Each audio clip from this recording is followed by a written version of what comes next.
不動産屋さんの階段へようこそ。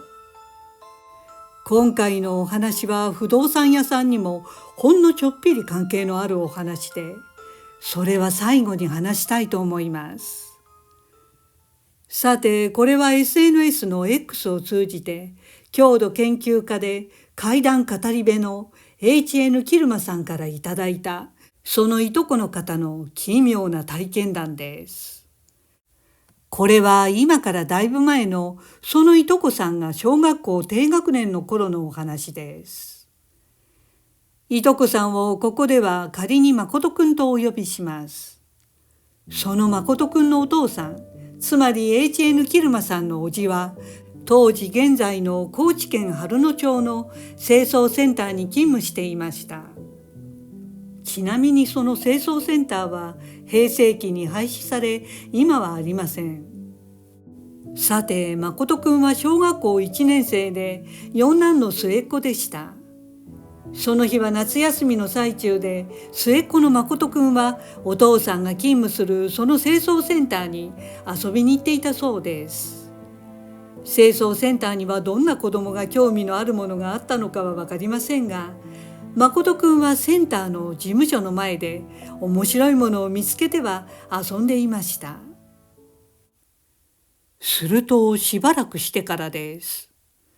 誠くんは清掃センターの構内に黒い服装の年配の女性が入ってきたのに気がつきました。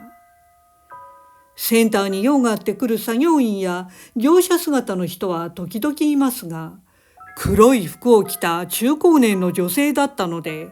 誠くんの目を引きました。誠くんがなんとなくその年配の女性を見ていると、女性は校内に入るや否や、突然血相を変えて周りを見渡し、すごい勢いで走ってきました。誠くんはその女性の鬼気迫った形相で向かってくる様子にびっくりして遊ぶのをやめました。するとその年配女性は誠くんのいる事務所前を通り過ぎると、センターの敷地の端まで走っていったそうです。一体このおばさんは何してるんだと誠くんは唖然としていると、その女性は敷地の端からくるりと反転して周りをキョロキョロ見渡しながらまた入り口の方向に走っていきました。そしてその後もずっと同じように校内の端から端を行ったり来たり走り続けていました。子供だった誠くんにもその様子がとても奇妙で不思議に映り、ただ呆然とその女性を見ていたそうです。誠くんがその年配の女性の気候に驚いている最中も、校内では作業員が女性に気づいていないのか、平然とゴミの仕分けを続けていました。すると突然、作業員が、なんでこんなもんが捨てられてるんだ。本当に罰当たりなものがおったもんよ。とゴミの中から何かを取り出しながら声高に言いました。どうやらとても奇妙なものを発見したようで、作業員はそれを手に取り、事務所に持ってきたそうです。事務所の前にいた誠くんは、このおじさん何を持ってきたんだろうと興味津々で、その作業員が持っているものを覗いてみました。するとそれは顔写真の入った額縁で、誠くんは、あ、その写真のおばさん、さっきここの前を走り寄ったで、と思わず言いました。すると誠くんのその言葉に、その場にいた職員や作業員全員が一斉に黙り、凍りついたそうです。作業員がゴミの中から見つけたものは、年配の女性の遺影だったのです。黒い清掃姿で写る中高年の女性の遺影で、額にはまだ新しい黒いリボンがかかっていました。そして写真の女性は紛れもなくたった今、校内を血眼で走り回っていたあの黒い服の年配女性で、誠くんが目撃した人だったのです。子供だった誠くんはなぜ大人たちが急に黙り込み真剣な様子になったのかはすぐには分かりませんでしたが、その後それがどういうことだったか子供なりに理解したそうです。その年配女性は自分の葬儀が終わって間もないにもかかわらず、無残にも捨てられてしまった自分の遺影を探しに昼間の清掃センターに写真と同じ黒い清掃姿であの世から現れたのだろうということでした。女性が必死に自分の家を探している最中、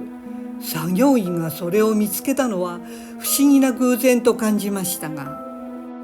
女性の姿が見えていたのはひょっとして無邪気な子供だった誠くんだけだったのかもしれません。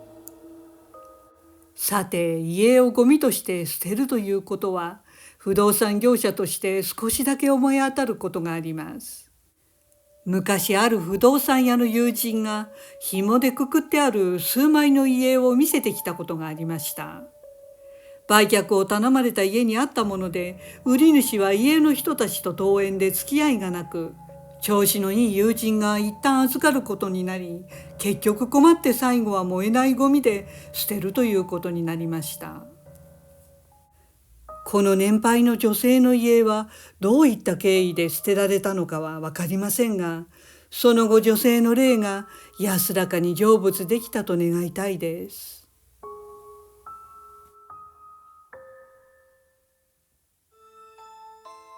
第2話。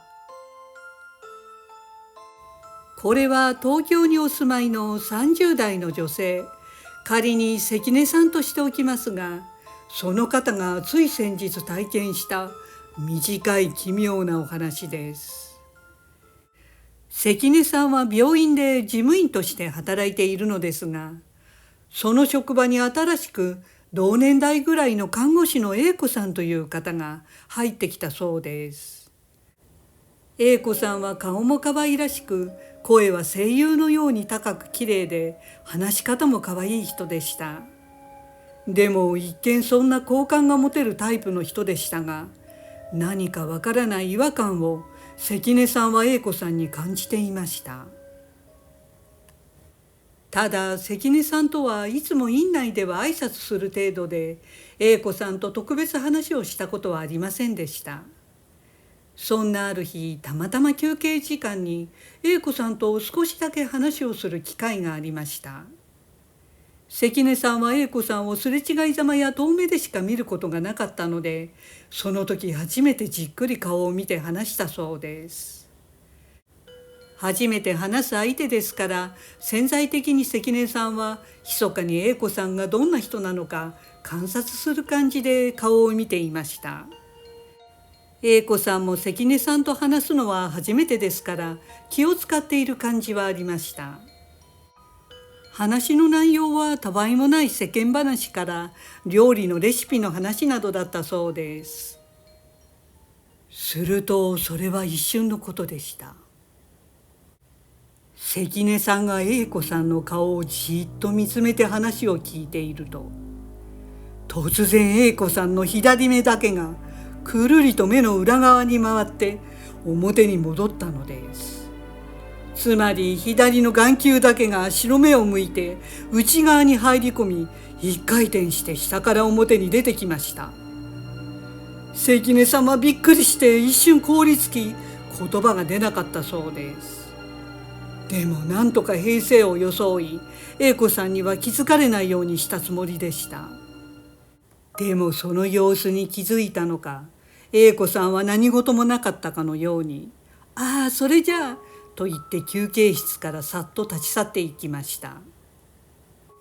左目がぐるりと回転したのは決して見間違いではなかったので、関根さんは一体あれは何だったのかとずっと真剣に考えていました。